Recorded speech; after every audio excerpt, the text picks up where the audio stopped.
साथियों नमस्कार। भारत माता की जय। Long live Bollywood, long live Hindi cinema, long live Indian cinema. भाइयों और बहनों, मैं शुरू में एक डिस्क्लेमर दे रहा हूं यहां पे, और एंड में भी ये डिस्क्लेमर दूंगा कि मैं यहां खान्स एंड कपूर्स को कोई दोष नहीं दे रहा हूं। मैं यहां बात कर रहा हूं जो मेरी ऑब्जर्वेशंस हैं, यानी ये फॉल्ट फाइंडिंग नहीं है किसी में। खान्स कपूर्स का फॉल्ट फाइंडिंग नहीं है, ये फैक्ट फाइंडिंग है। ये जो मैं ऑब्जर्वेशन मैंने देखी है वो मैं आपसे शेयर कर रहा हूं कि खान्स और कपूर्स जो हैं वो बॉलीवुड को कैसे कंट्रोल करते हैं और क्यों कंट्रोल करते हैं।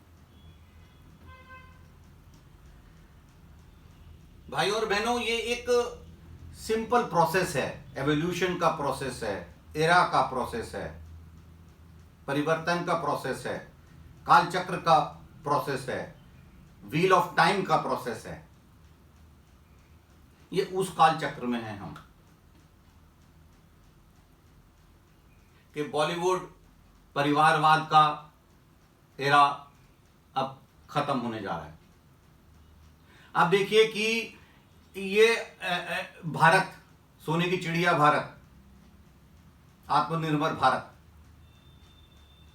फिर 400 साल मुगलों की गुलामी, 200 साल अंग्रेजों की गुलामी, बिल्कुल बॉटम पे आ गए। फिर आजादी मिली 1947 में, वहां से आजाद भारत शुरू हुआ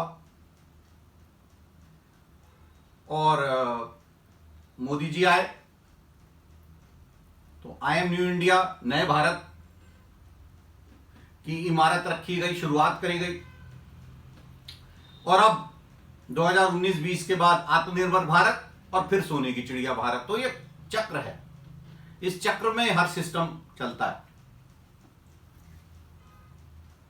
तो ये फैक्ट फाइंडिंग ऑब्जर्वेशंस है, फॉल्ट फाइंडिंग ऑब्जर्वेशंस नहीं है। अब कुछ बातें मैं पहले पॉइंट्स आपसे क्लियर करना चाहूंगा, कुछ इंपॉर्टेंट इश्यूज। पहले तो हम बात करते हैं इनसाइडर आउटसाइडर। इनसाइडर कौन है और आउटसाइडर कौन है। और ये तीन जो बड़ी हमारी जो इंडस्ट्रीज रही हैं, पॉलिटिक्स, क्रिकेट और बॉलीवुड, तो इनमें सब में अलग अलग वक्त पे इनसाइडर्स ने डोमिनेट करा, इनसाइडर्स का कंट्रोल था। पॉलिटिक्स में पंडित नेहरू जी का परिवार, पंडित नेहरू जी इनसाइडर, और बाकी सारा भारत आउटसाइडर। क्रिकेट में दिल्ली और बॉम्बे के जो क्रिकेटर्स, रणजी ट्रॉफी के प्लेयर्स इनसाइडर, बाकी सारा भारत आउटसाइडर।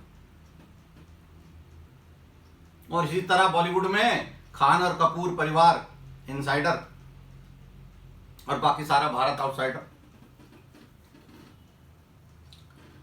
तो जो परिवारवाद, मैं जब परिवारवाद की बात कर रहा हूं, मैं इनसाइडर की जब बात कर रहा हूं, तो इनसाइडर को जब मैं इनसाइडर की बात करता हूं तो मैं इनसाइडर में कौन लेता हूं कि जो वो मुट्ठी भर परिवार हैं, चाहे वो क्रिकेट रहा हो, चाहे वो पॉलिटिक्स रहा हो, चाहे बॉलीवुड रहा हो, उनके दोस्त, उनके यार, उनके रिश्तेदार, उनके चमचे और उनके गुलाम। कौन कौन? कुछ मुट्ठी भर परिवार, उनके दोस्त, उनके यार, उनके रिश्तेदार, उनके चमचे और उनके गुलाम, ये कंट्रोल करते हैं। अब ये जो कंट्रोल है इनसाइडर्स का, पॉलिटिक्स में खत्म हुआ। परिवारवाद, इनसाइडरहुड पॉलिटिक्स में खत्म हुई। आउटसाइडर, पहली बार नरेंद्र मोदी जी जो है वो नेता नंबर 1 बने, पॉलिटिशियन नंबर 1 बने, प्रधानमंत्री बने।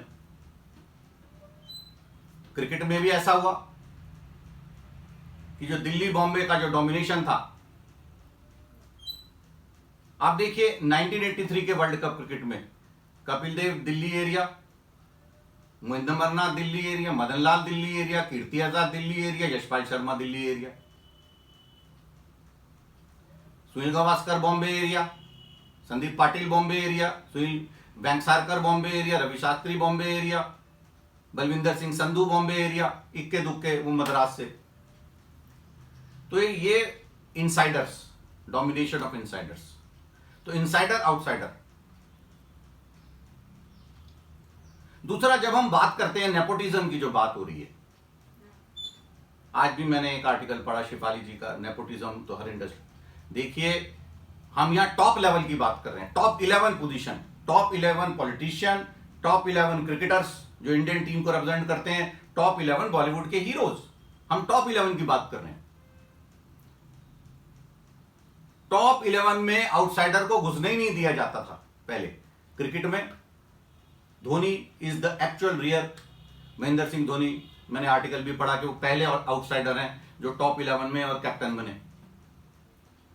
मोदी जी आउटसाइडर हैं, और आउटसाइडर में आम जनता, भारत की आम जनता, मिडिल क्लास, लोअर क्लास, चाय वाला, रेलवे में टीटी, महेंद्र सिंह धोनी, वो हैं आउटसाइडर्स। और ये जब मैं इधर खान और कपूर्स की बात करता हूं, तो इसमें मैं खान्स में भट्ट्स भी लेता हूं, और खान्स में मैं नाडियाडवालास भी की बात करता हूं, ग्रुप है। और जब मैं कपूर्स की बात करता हूं, तो उसमें मैं रोशंस की बात भी करता हूं, उसमें मैं आपके बच्चन्स की बात भी करता हूं, उसमें मैं धवंस की बात भी करता हूं। ये सारा ग्रुप है। अब आप टॉप 11 देख लीजिए, सलमान खान, शाहरुख खान, आमिर खान, अक्षय कुमार, भाटिया, अक्षय कुमार, अजय देवगन, सैफ अली खान, अमिताभ बच्चन, टाइगर श्रॉफ, वरुण धवन, आप टॉप 15 देख लीजिए, सारे के सारे इनसाइडर। बाहर वालों को घुसने का मौका ही नहीं देते। क्रिकेट में अब हुआ ना सिस्टम चेंज, पॉलिटिक्स में सिस्टम चेंज हुआ मान।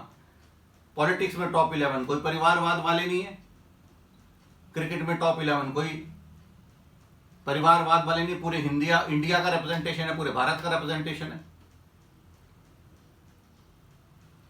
और खान और कपूर्स तो इनकी तो आपस में मैरिजेस भी हो जाती हैं, खान कपूर में अपनी बेटी दे देते हैं और कपूर खान में अपनी बेटी दे देते हैं। तो एक ही, मैं खान एंड कपूर बोल रहा हूं, जब एक ही परिवार, फॉर प्रैक्टिकल पर्पसेस ये एक ही परिवार है।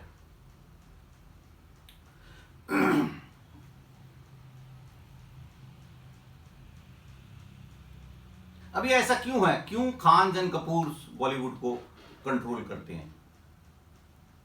देखिए 1930s, 40s, 50s, 1947 में इंडिया आजाद हुआ।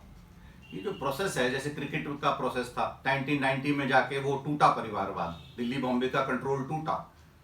उसी के आसपास जब रामरथ यात्रा गई, अडवाणी जी लेकर गए, तो कमजोर पड़ा नेहरू परिवार का परिवारवाद, कंट्रोल ओवर इंडियन पॉलिटिक्स कमजोर पड़ी, आम आदमी की पावर्स बढ़ी, क्रिकेट में आम आदमी की पावर्स बढ़ी। ये सब 90s के आसपास। लेकिन यहां पर ये प्रॉब्लम शुरू हुई 90s के बाद, ज्यादा हुई, बहुत ज्यादा हो गई पिछले 15-20 साल में। टॉप 11 पोजीशन में खान एंड कपूर का जो कंट्रोल है, ये पिछले 15-20 साल की ज्यादा देन है। पहले थे ना, विश्वजीत जी थे ना बंगाल से, मिथुन चक्रवर्ती थे बंगाल से, शत्रुघ्न सिन्हा थे बिहार से। ये पिछले 15-20 साल में जो कंट्रोल लिया है इन्होंने। अब आप देखिए, इसको समझना जरूरी है कि जब 1930, 40, 50, जब 1930, 40, 50s में देश आजाद भी हो, तो उससे पहले कुछ कपूर्स, कुछ खान ने बॉलीवुड को बनाने में मदद। आज जहां हम बॉलीवुड पहुंचे हैं, उसमें जो खान एंड कपूर्स का 30s, 40s, 50s में जो कंट्रीब्यूशन है, या क्रिकेट में जो दिल्ली और बॉम्बे के क्रिकेटर्स का कंट्रीब्यूशन है, या पॉलिटिक्स में जो नेहरू परिवार का, नेहरू जी का कंट्रीब्यूशन है, वो तो है ही ना आजादी के टाइम में, और भी बहुत लोगों का कंट्रीब्यूशन। तो 30s 40s 50s में खान एंड कपूर, पृथ्वीराज कपूर जी थे, इन लोगों ने बॉलीवुड को स्टैब्लिश करा। लेकिन होता क्या है कि जब कोई इस्टेब्लिशमेंट होती है तो उसके जो आने वाले पोते के पोते के पोते के पोते वो अपना हक समझने लगते हैं। अरे तुम्हारे परदादा ने कोई काम करा, पर नाना ने कोई काम करा, पर दादी ने कोई काम करा, पर नानी ने, तो उसका गुडविल क्या आप 6 8 जनरेशन तक खाते रहोगे?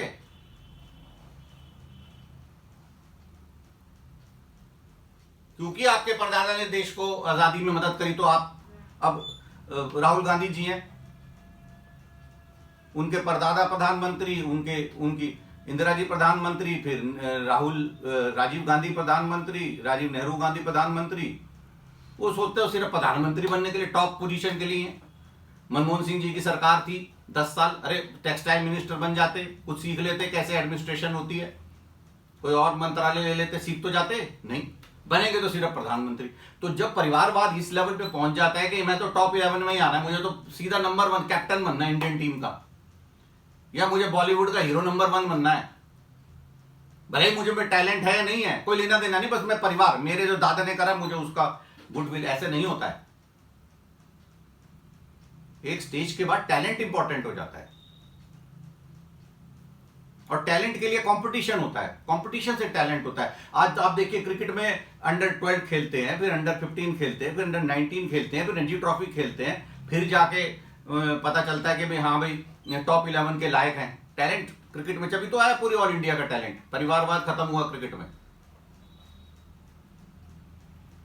और टैलेंट उभारने के लिए कंपटीशन। अब एक हमारे डायरेक्टर साहब बोले कि आलिया भट्ट जैसी कोई हीरोइन ही नहीं दुनिया में, रणबीर कपूर जैसा कोई एक्टर ही नहीं है। क्या बात कर रहे हैं सर जी? 15 साल से मैं टीवी में देख रहा हूं, डांसर नंबर 1 और क्या सिंगर नंबर 1। आपने हीरो नंबर 1 का तो कोई टैलेंट शो नहीं करा, कोई रियलिटी शो नहीं करा, कोई टैलेंट हंट नहीं करा, हीरोइन नंबर 1 का नहीं करा। सर जी आप करिए टैलेंट हंट। 20 करोड़ बेटियां इस देश में हमारे, आपको आलिया भट्ट से better actor material, better heroine material आपको 20 करोड़ बेटियों में से मिलेगा। आपको रणबीर कपूर से बहुत गुना better talent, acting material, hero material 20 crore बेटों से मिलेगा। मौका तो दीजिए उनको आने का। कंपटीशन तो होने दीजिए। इवन पॉलिटिक्स में कंपटीशन है टॉप 11 पोजीशन में। आप जनता के पास जाते हो, आप यहां कोई कंपटीशन ही नहीं है टॉप 11 पोजीशन के लिए। सारे के सारे परिवार के लोग, वो तो चलो एक एस्पेक्ट है। दूसरा, अगर कोई आने की कोशिश करता है उसको साम दाम दंड भेंट से खत्म कर दो। साम दाम दंड भेंट लगाओ और उसका कैरियर चौपट कर दो। टॉप 11 में नहीं आने देंगे। आप 2 करोड़ की हीरो पड़े रहो। आप अगर 20 करोड़ 40 करोड़ के हीरो बनने की कोशिश करोगे तो साम दाम दंड भेंट के आपका काम कर देंगे।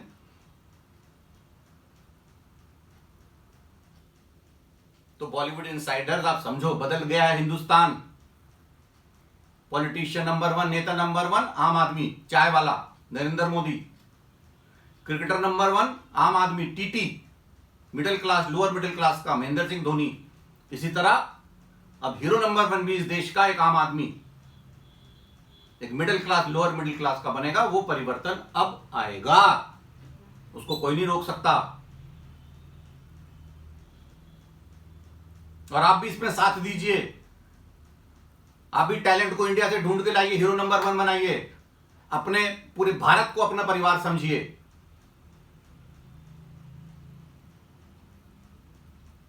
डेमोक्रेटिक बनाइए। देश डेमोक्रेटिक हो गया, पॉलिटिक्स डेमोक्रेटिक हो गया, क्रिकेट डेमोक्रेटिक हो गया, बॉलीवुड को भी democratic. Hindi cinema, Hindi cinema, Hindi cinema, Bollywood is Hindi cinema. Hindi cinema को भी डेमोक्रेटिक करिए।